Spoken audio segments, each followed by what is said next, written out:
Баршаңызға қайырлы күн. Бүгін сіздермен мерекелік дастарханға қоятын рулеттердің құрамымен бөлісемін. Менің каналыма тіркеліп, маған лайк басып, комментарий қалдыруды ұмытпаңыздар. Келесі алдын ала дайындап жуып алған шпинатты блендерден өткізетін боламыз. Шпинатты қолдарыңызда қандай блендер бар, сол блендерді қолдансаңыздар болады. Яғни бізге шпинаттың ұсақтап туралуы керек. Келесі дайын болған шпинатты бір ыдысқа салып аламыз, және де оның үстіне дәміне қарай тұз себеміз, жұмыртқаның сарысын салып араластырамыз.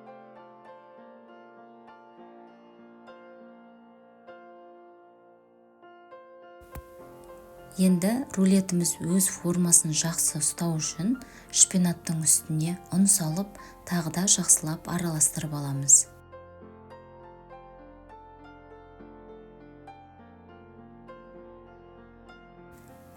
Келесі жұмыртқаның ақ уызын бір ыдысқа салып, әппақ болып көпіргенше миксерлейміз.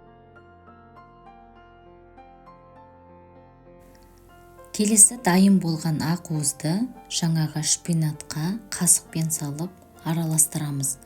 Ақ уызды салу себебіміз біздің яғни рулет, шпинат көтеріліп, үлпілдеп, өте әдемі болып піседі.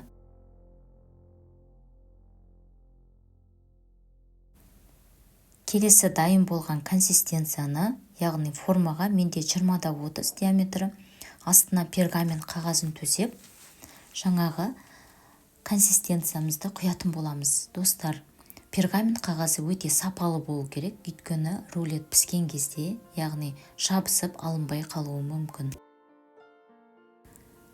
Консистенцияны пергаменттің жан жағына жағып шығамыз. Келесі 180 градуста алдын ала қызып тұрған пешке 10 минуттай пісіріп аламыз. Енді рулеттің салмасын дайындайтын боламыз. Ол үшін бізге тұздалған бір дана қияр, қиярды видеодағыдай 4 бұрыштап, ұсақтап турап аламыз.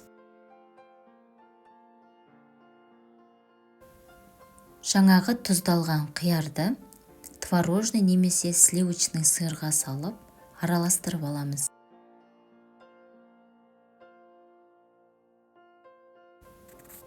Дайындап алған салманы, яғни біз пісіріп алған шпинаттың үстіне осылай видеодағыдай жағып шығамыз.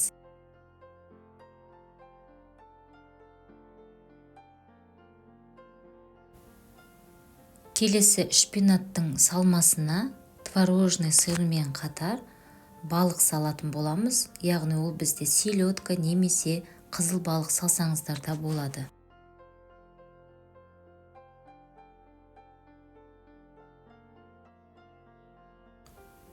Шпинатқа салмаларын салып болған соң, енді рулетті орайтын боламыз.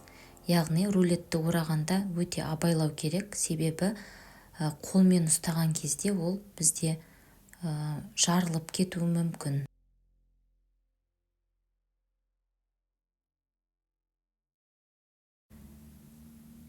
Келесі дайындап алған рулетті осылай пищевой пленкаға тағы да орап саламыз да, оны холодильникқа 20 минутқа қойып қоямыз.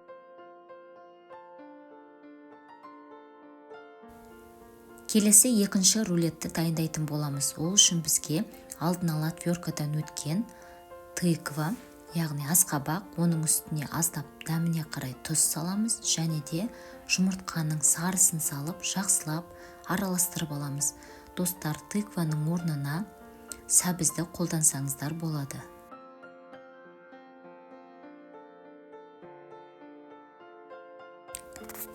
Келесі алдыңғы рулетке дайындағандай ақ уызды осылай миксерлеп аламыз, және де оны жаңағы тыкваның үстіне салып, барлығын жақсылап араластырамыз.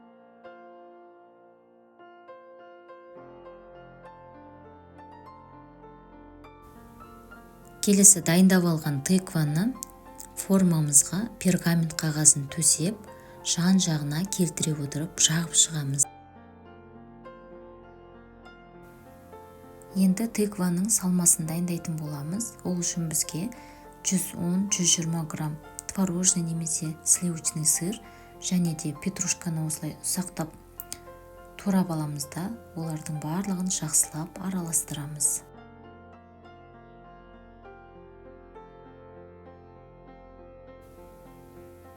Енді пісіріп алған тыкваның ішіне жаңаға творожный сырдан жасалған салманы салып, жан жағына біркелкі қылып жағып шығамыз. Осы салмамен бірге қатар оның ішіне мен краб таяқшаларын салатын боламын. Яғни краб таяқшаларын алдын ала жұқалап кесіп аламыз және де оны видеодағыдай салып шығамыз.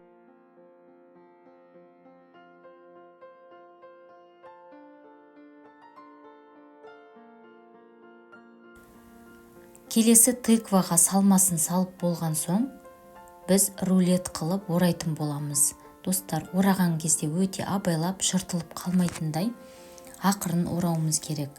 Бұл жерде пергамент қағазы өте маңызды, себебі пергамент қағаздарыңыз сапасыз болса, тыква жабысып, рулет ретінде оралмай қалуы мүмкін.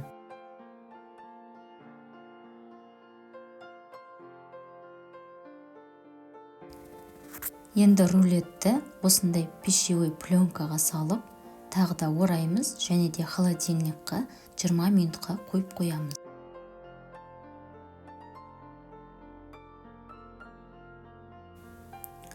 Рулеттеріміз 20 минуттай холодильникта тұрды.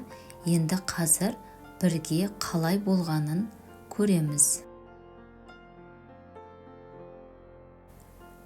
Міне достар, тыквадан жасалған рулетіміз біркелкі болып және де жұп-жұмсақ оп-оңай кесіліп жатыр. Яғни рулетіміз өте керемет болып шықты.